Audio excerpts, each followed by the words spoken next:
Hemos hablado en videos anteriores de grandes peleadores que llegaron a poseer una gran fortuna por sus combates a lo largo de su carrera.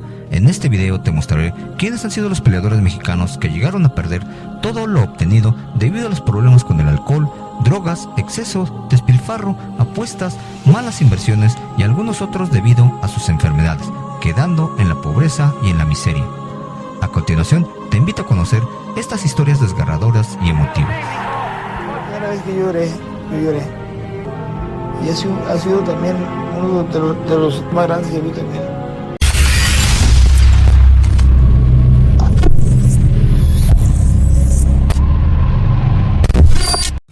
Número 13. Juan Zurita fue un peleador de la época de oro del boxeo mexicano, el segundo en conseguir un título mundial durante la década de los años 30 y 40. Tuvo un récord de 156 peleas, de los pocos mexicanos que rebasan los 100 combates como peleador profesional, siendo también uno de los peleadores que debutó como boxeador profesional a la edad de 15 años, al igual que Kid Azteca y Baby Arismendi, que comenzaron sus carreras cuando todavía no eran siquiera mayores de edad.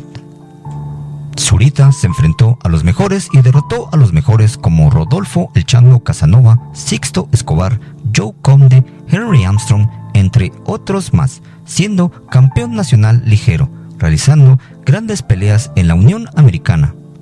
Se coronaría como campeón mundial ligero de la AMB ante Sammy Engot.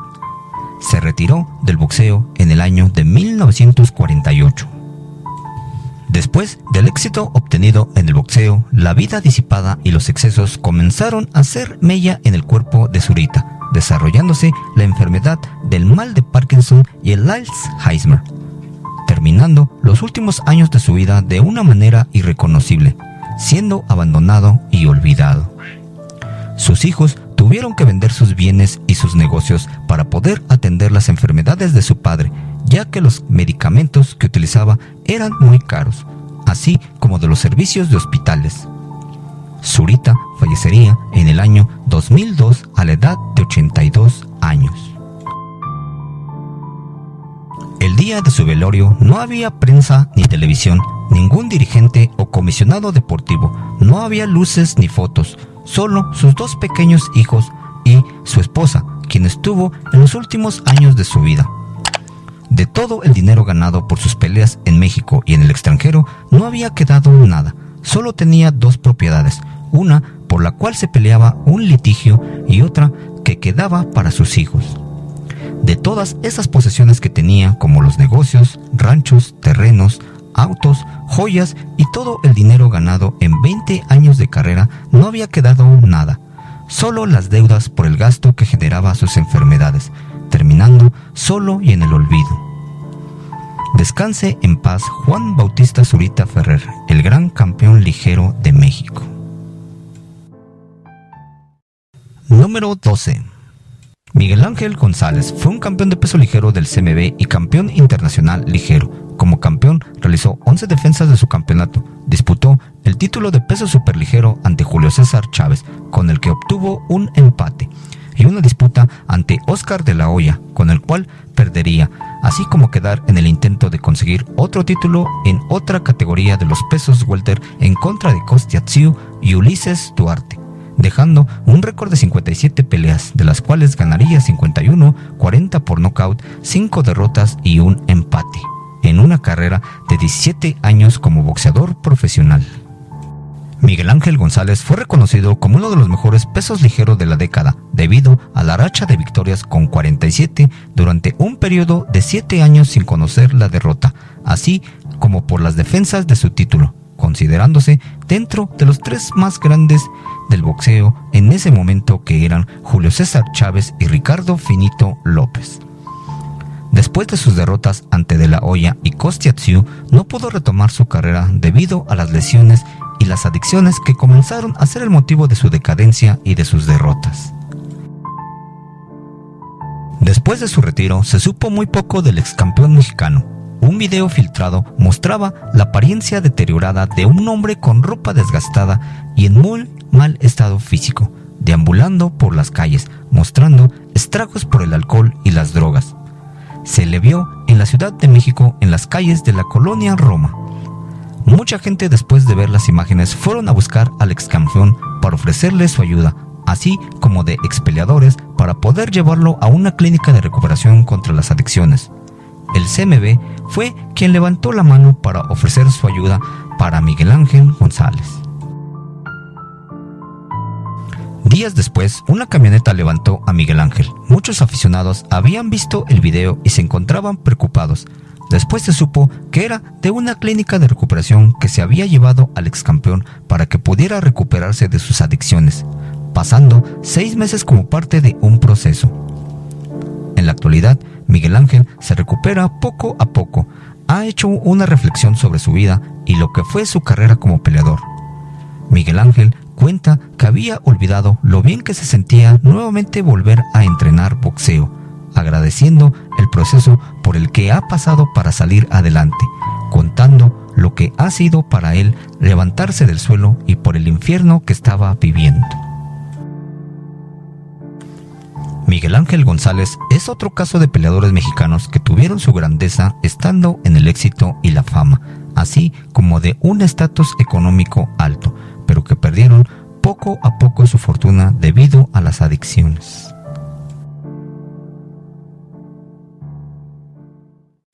Número 11. Julio César Chávez. Hablar de este peleador es hablar de uno de los mejores boxeadores mexicanos de todos los tiempos, un peleador que dejó grandes récords imbatibles, enfrentó y derrotó a los mejores.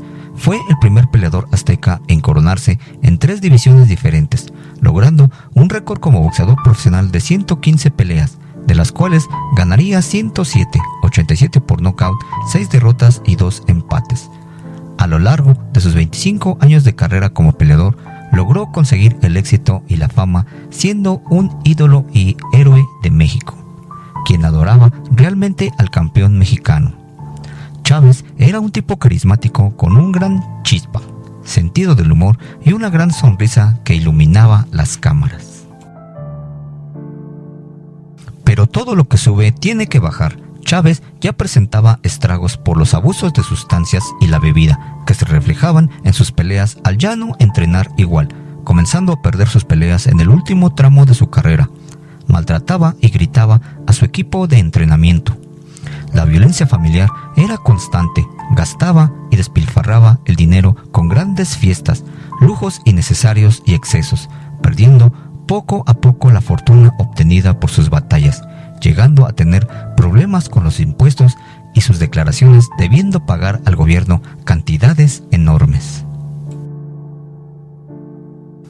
Después de su retiro del boxeo en el año 2005, dio un giro en su vida, siendo internado en una clínica de rehabilitación, de la cual salió recuperado con éxito, desintoxicándose y cambiando su vida para realizar nuevos proyectos, trabajando como analista y comentarista de boxeo y abriendo su propia clínica de rehabilitación, en donde se ayuda a toda persona con problemas de adicciones. Chávez sigue siendo un ídolo reconocido a nivel mundial, querido y amado por la afición del boxeo. Número 10. Rodolfo El Chango Casanova fue un peleador que boxeó durante un periodo de 20 años durante la década de los años 30 y 40. Tuvo un récord de 81 peleas, de las cuales ganaría 51 por nocaut, 22 derrotas y 3 empates, saliendo de uno de los barrios más populares de la Ciudad de México, como lo es el barrio de La Lagunilla. Debutaría como boxeador profesional a la edad de 17 años. Rodolfo Casanova fue tomando una gran fama por la forma en que ganaba sus peleas con knockouts espectaculares, dando a conocerse en la Unión Americana, llenando las arenas en lugares reconocidos como el Madison Square Garden de New York, San Antonio, Los Ángeles, entre otras ciudades y estados más. Casanova había tenido una fama impresionante en México, que era acosado en todos los lugares a los que asistía. Era perseguido en los gimnasios y vestidores, donde la gente buscaba un autógrafo a saludarlo directamente, esperándolo afuera de las arenas. Casanova era ya un gran peleador reconocido internacionalmente, al haberle ganado a peleadores legendarios como Henry Armstrong, Juan Zurita, Baby Arismendi, Kid Azteca y Joe Conde. Todas estas peleas le habían generado una gran derrama económica debido a las peleas estelares en México, en los Estados Unidos y otros países, saliendo de la pobreza en la que se encontraba.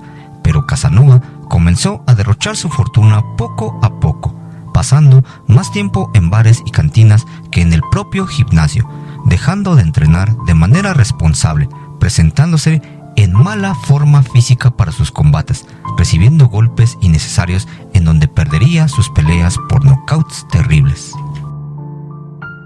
A pesar de sus derrotas, Casanova seguía siendo un clasificado y se le presentaba su oportunidad de un título mundial ante el puertorriqueño Sixto Escobar.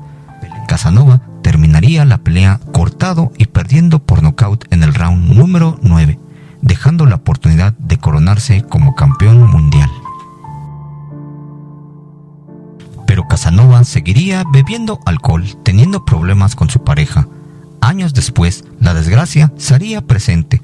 Su hijo era asesinado en un bar mientras celebraba su despedida de soltero. Los rumores decían que fue un grupo de prestamistas quien le quitaron la vida. Esto devastaría a Casanova, hundiéndose cada vez más profundo de lo que ya estaba, tomando esto de pretexto para seguir bebiendo, siendo el alcohol un mal que lo perseguiría por el resto de su vida, cayendo en un abismo, hundiéndose en la locura, siendo internado en el hospital psiquiátrico de la Ciudad de México llamado La Castañeda. Con el apoyo y cariño de la gente ayudaron a Casanova a salir adelante. Era admirado y respetado por algunos todavía. El gobierno de la ciudad de aquellos años había apoyado con una inversión para que Casanova tuviese un negocio de una vulcanizadora, así como un puesto de jugos y unas placas de taxi, para que se ayudara con los viajes. Pero todo el altruismo que pudiese tener la gente para Casanova lo dejaba tirado sin importarle nada, gastando el dinero que tenía para seguir bebiendo alcohol, perdiéndose en un abismo. La vida de Rodolfo Casanova fue dura, un pequeño que huyó de la guerra en una época difícil durante la Revolución Mexicana. Se dio a respetar en uno de los barrios más populares como La Lagunilla, forjando su legado a través de sus peleas, ganándose el respeto y la admiración de muchos como peleador. Logró obtener grandes cantidades de dinero, así como muchos admiradores por su boxeo. Obtuvo la fama y la gloria, perdiendo todo debido a sus problemas con el alcohol, terminando con muy mala salud y con demencia. Su vida fue dura y atrabancada, pero se ganó el respeto a través de sus peleas, dejándonos un gran legado por lo que será recordado. Descanse en paz, Rodolfo Casanova. Hasta siempre, campeón.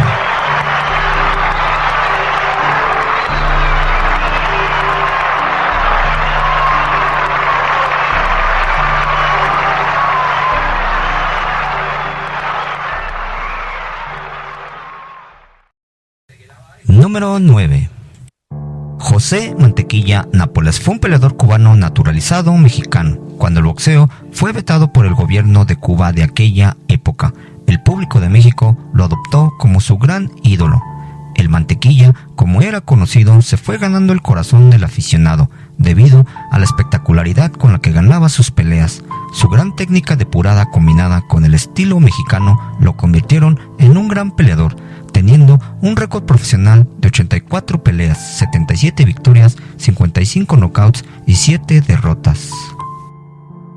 Se coronaría como campeón mundial de peso welter del CMB y de la AMB en el año de 1969 al ganarle a Curtis Cook, realizando con éxito sus defensas, ganando a peleadores como Emily Griffith y Ernie López en 2 ocasiones. Perdió su título ante Billy Backus, pero lo recuperó en la revancha. A pesar de haber perdido en contra de Monzón, Mantequilla seguía siendo un peleador muy popular. Se coronaría nuevamente como campeón de peso welter, realizando 4 defensas más de su título, siendo reconocido como campeón por parte del CMB y de la AMB, retirándose del boxeo en el año de 1975 en la monumental Plaza de Toros, México, siendo reconocido a nivel mundial como un gran peleador, inducido después de su retiro en el Salón Internacional de la Fama del Boxeo. pero Mantequilla caería en las tentaciones que le daba la fama. Había ganado buenas cantidades de dinero a lo largo de toda su carrera boxística, así como por las apariciones en televisión y películas. Era sabido su gusto por la bebida y las parrandas, despilfarrando su dinero en malas inversiones. Le gustaba ir al hipódromo de las carreras de caballos, apostando grandes sumas de dinero, algunas veces ganando, pero la mayoría perdiendo. Después de su retiro, los golpes recibidos tuvieron sus consecuencias. Se le habían generado varias enfermedades como el mal de Parkinson, diabetes, enfisema pulmonar, así como demencia senil. Los estragos por las enfermedades y su edad le impedían poder trabajar, perdiendo todo su dinero por los gastos generados. El dinero había desaparecido, perdiendo sus negocios y sus inmuebles, quedando sin un hogar. Pidiendo caridad para tener algún lugar donde vivir, pasó los últimos años de su vida en Ciudad Juárez, mayormente enfermo y en cama. El Consejo Mundial de Boxeo ayudó con una pensión para que pudiese mantener. Lamentablemente, el cuerpo de Mantequilla ya no era tan fuerte, solo era un hombre frágil que apenas podía sostenerse. Fallecería el 11 de agosto del año 2019 en la Ciudad de México. Descanse en paz el gran boxeador cubano adoptado por el pueblo mexicano, José Ángel Nápoles, mejor conocido como el Mantequilla.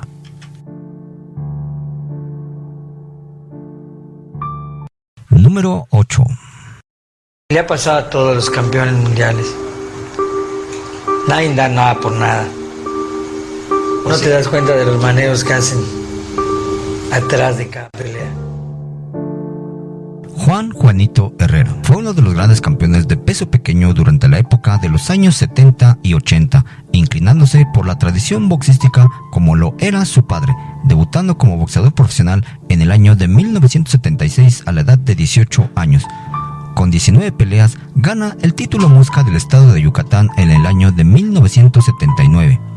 Para el año 1981, gana su primer título mundial de peso mosca de la Asociación Mundial de Boxeo ante el panameño Luis Ibarra, realizando sus defensas con éxito, hasta que pierde el título en contra de Santos Laciar, debido a una dislocación de hombro.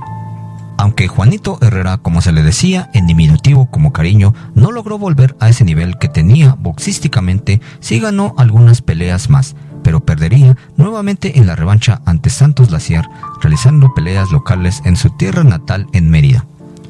Para el año de 1986 pelea en contra del jamaiquino Ricardo Clark por el título continental de las Américas de peso mosca por parte del CMB, viajando hasta Kingston para poder aspirar al triunfo, pero perdería por decisión esa noche. La caída de Juanito vendría en picada, perdiendo en sus salidas como Jamaica, Panamá, Gran Bretaña y Ecuador, decidiendo retirarse del boxeo en el año de 1988. Juan Herrera se había dado cuenta que sus ingresos no correspondían a lo acordado, asegurando que estaba siendo timado, pues los pagos por sus peleas eran menor al monto acordado. Se dio cuenta que estaba siendo robado por sus mismos representantes, apostando el dinero en su contra. Aunque Herrera seguía siendo un peleador joven con 28 años de edad, anunció su retiro tempranamente. Jamás se volvería a subir a un ring como muchos peleadores que anunciaban su regreso. Cayó en los excesos del alcohol y las drogas, que impidieron retomar su carrera nuevamente.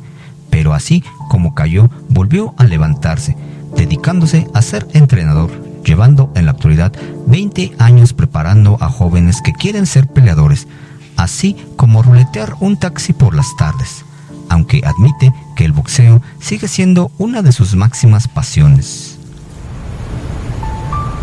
Me quedé sentado en la banca de la esquina, porque hasta yo me he retirado, y cuando me empecé a enterar de que me andaban robando mi dinero, y dije, conmigo no van a ganar ni un peso más.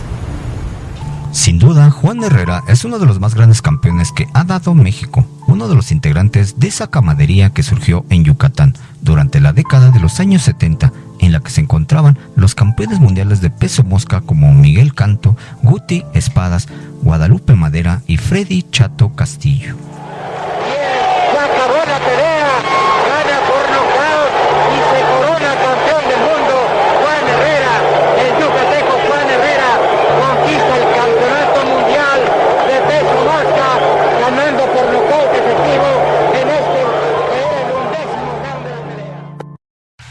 Número 7.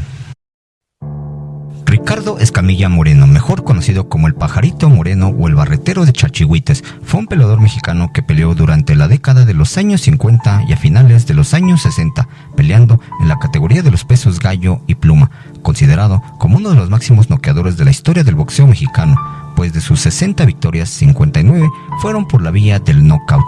Solo un peleador pudo llegar a la distancia en contra del Pajarito Moreno, siendo considerado dentro de los 100 mejores noqueadores de la historia del boxeo según la revista El Ring.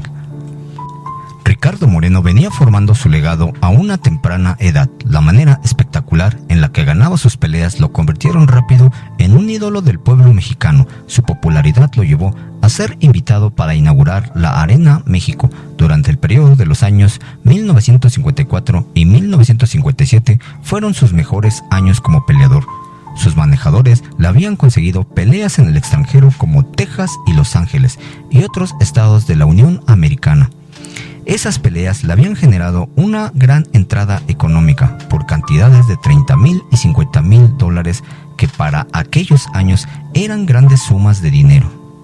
Su fama había trascendido más allá del boxeo, llegando a realizar apariciones en 2 películas, una titulada Policías y Ladrones y la otra llamada La Sombra del Otro, compartiendo escena con actores como Viruta y Capulina, así como participación en programas de espectáculos en televisión, llegando a realizar una gran amistad con el actor del momento Tin Tan, con sus trajes de marcas, como todo un pachuco con zapatos blancos, camisa de seda que decoraba con joyería de oro, siempre presentable para poder piropear a las mujeres, a las cuales impresionaba con sus autos lujosos, llegando a forrarle los tapones de un Cadillac con oro, luciendo por las calles su porte de hombre millonario.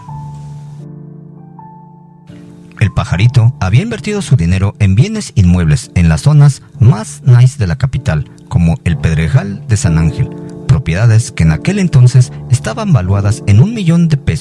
Se había hecho dueño de un restaurante muy elegante llamado La Flor de Acapulco, en donde la estrella principal y atracción era él. Se había comprado un yate en Acapulco. Acudía a diferentes bares y cantinas, bebiendo grandes cantidades de alcohol, invitando tragos y sintiéndose el rey de los antros. Toda una vida loca que pasaba por las noches sin preocupaciones. De una manera egocéntrica, encendía sus cigarrillos con billetes de $100, dinero que había ganado en sus peleas en el extranjero, dándose una vida de lujos y de excesos, mayormente despilfarrando su dinero. Pero no solo era el alcohol y las mujeres, también le gustaba apostar grandes sumas de dinero en el hipódromo, en donde también había adquirido 2 caballos a precios muy altos, haciendo apuestas también en peleas de gallos, pero ayudaba a la gente dándole su confianza, prestándoles dinero para negocios que nunca prosperaban y algunos que ni siquiera existían, siendo timado por los que decían ser sus amigos. Muchos de ellos decían que estaba loco cuando trataba de cobrarles el dinero, argumentándole que él se los había regalado, y así fue defraudado por la ingenuidad de su confianza. Su vida se estaba saliendo de control, sus lagunas mentales eran cada vez más grandes, ya no asistía al gimnasio, se la pasaba más en bares y en cantinas que en los entrenamientos, perdiendo la oportunidad de coronarse como campeón mundial ante Kid Basie. Pero el resultado había sido adverso. El que había salido noqueado era el Pajarito Moreno, por un nocaut terrible en el tercer round, dejando escapar su oportunidad de coronarse como campeón mundial. Los promotores ya habían planeado realizar una pelea titular entre otro ídolo mexicano como lo era el Toluco López, pero eso nunca pasó. Lo que sí había sucedido es que ambos peleadores habían caído en un gran abismo de drogas y alcohol, un vicio que los llevaría a sufrir grandes tragedias. El Pajarito venía sufriendo derrotas consecutivas, hundiéndose cada vez en el mundo del alcohol, que lo habían llevado a deshacerse de sus bienes y propiedades, vendiendo casi todo a un precio mucho menor al precio que le habían costado. Los compradores no dudaban en aceptar los tratos y adquirir los inmuebles, pero el dinero que había obtenido por deshacerse de sus propiedades lo utilizaría para seguir embriagándose. Se le miraba en las calles con muy mal aspecto, deambulando por las noches pregonando su fama de campeón. terminaba en la calle ebrio en el suelo, sin ningún amigo o alguien que le tendiera la mano, pero sí para despojarlo de sus pertenencias que llevaba puestas, como su reloj, joyería y cartera.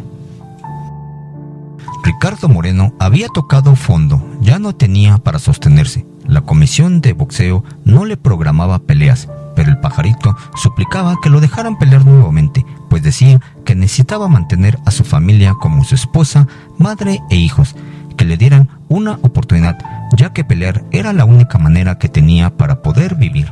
Era triste ver a aquel púgil que era un monstruo noqueador a convertirse en alguien que no era siquiera su sombra, causando lástima. Su depresión era grande por sufrir derrotas. Su esposa lo abandonaría, solicitándole el divorcio, refugiándose nuevamente en el alcohol y las drogas, retirándose del boxeo en el año de 1967. La caída del pajarito Moreno era peor de la que había sufrido antes, cayendo en la locura. Su comportamiento y su aspecto eran muy extraños. Vagaba por las noches hablando solo, buscando en la basura algo de reciclaje para poder comer.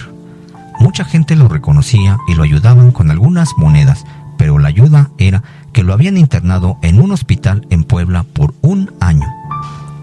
Tiempo después regresaría a su pueblo en Chalchihuites, en donde no se supo de él por un largo tiempo, teniendo que pasar 30 años para que se le volviera a ver nuevamente, en unos baños de un gimnasio en la ciudad de Durango, donde le brindaron ayuda, un techo donde dormir y un poco de comida.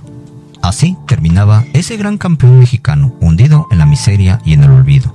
Ricardo Moreno fallecería el 24 de junio del año 2008 a la edad de 71 años, debido a un derrame cerebral. Descanse en paz el gran campeón mexicano Ricardo Moreno Escamilla, mejor conocido como el Pajarito. Hasta siempre, campeón.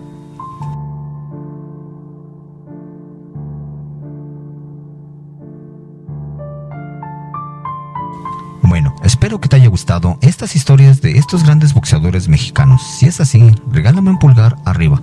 Comparte este video para que más personas puedan disfrutarlo. Y si deseas hacerlo, suscríbete a mi canal para ver más videos como este. No olvides seguirme en mis redes sociales. Los enlaces se encuentran en la descripción del video. Me despido, amigos, que se la sigan pasando bien. Hasta la próxima.